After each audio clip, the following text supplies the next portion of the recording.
Have you ever practiced a free motion design until you think, yeah, I've got this? And then you put the real quilt on the frame and all of a sudden it just goes out of your head. It doesn't feel anything like it did on the practice piece. That's because there's quite a big jump between drawing something on paper, practicing it on a small quilt sandwich, and then being faced with a queen size quilt. And I think there's a step in the middle that a lot of quilters miss, because practicing more isn't always the answer. Sometimes you've just got to practice in the right order. If you're new here, I'm Lindell from the Quilt Room in Melbourne, Australia. I've been quilting client quilts for over 10 years, and believe me, every design I can quilt now started off looking a lot wobblier than it does today. The first thing I do is draw the design.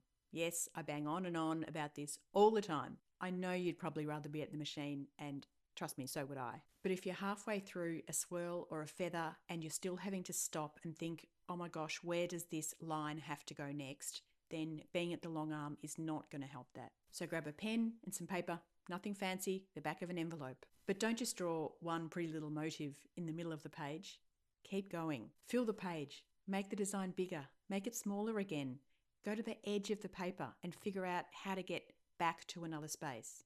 Whatever you do, don't lift your pen, because that's how real quilting works. You want to get to the point where you don't have to think about where the next line goes. Do it while the kettle boils, do it while you're on the phone, do it while you're watching the telly. It's not glamorous, but as Nike says, just do it. The second step is to take that onto the long arm. And this is sometimes where those tiny little practice pieces can let you down. They're fine if all you want to do is check your tension, which is a great idea before any quilt, by the way.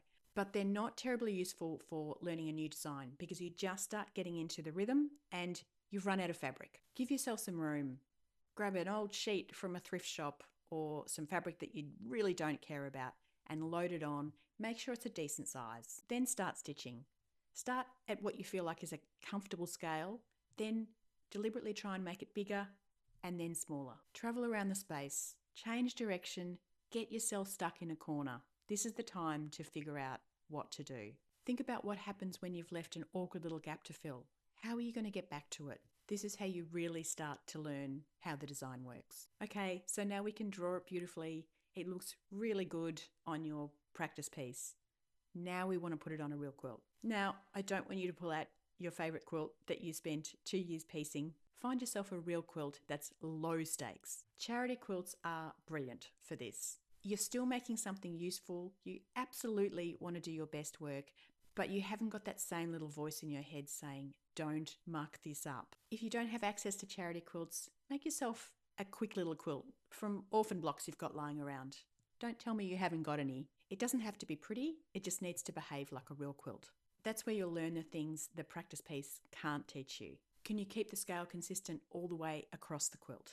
What happens when you get near the edge? Can you stop and advance the quilt and pick it up again without completely losing your rhythm? Can you make sure you don't see obvious lines where you've started the next pass? What happens when your bobbin runs out?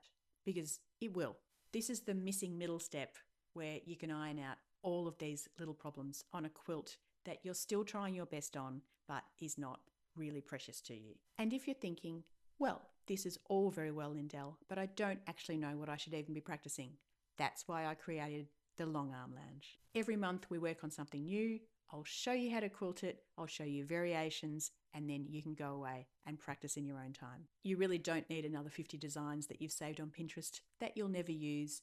I want you to learn one really practical design with variations every month. If that sounds useful, why don't you come in for a 7-day trial? I've popped a link in the description below. So we've drawn the design, we've practiced it on a big old piece of fabric or an old sheet.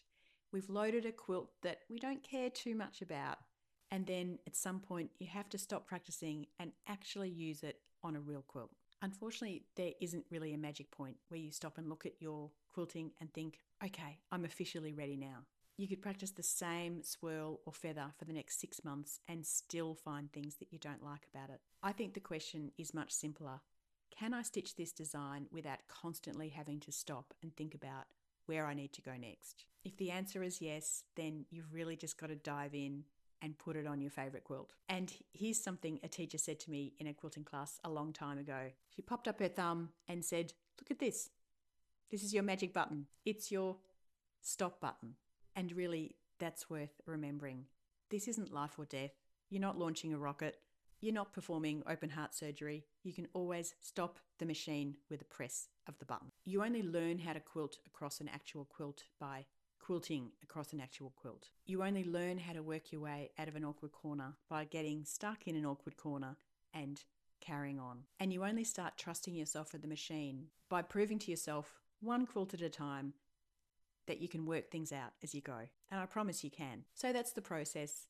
Learn where the lines go on paper. Take it to the long arm. Give yourself enough fabric to actually get into a rhythm. Practice on a low stakes quilt. And then once you know where the design is going, stop practicing it to death and go quilt it on one of your favorite quilts. The confidence won't come magically before you start, but every quilt you do makes the next one a little bit easier. And once you've got a few designs that you're comfortable quilting, of course, the next question is, which one is right for this quilt?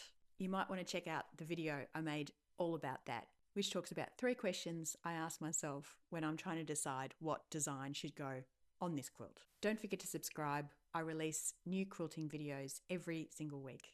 Happy quilting.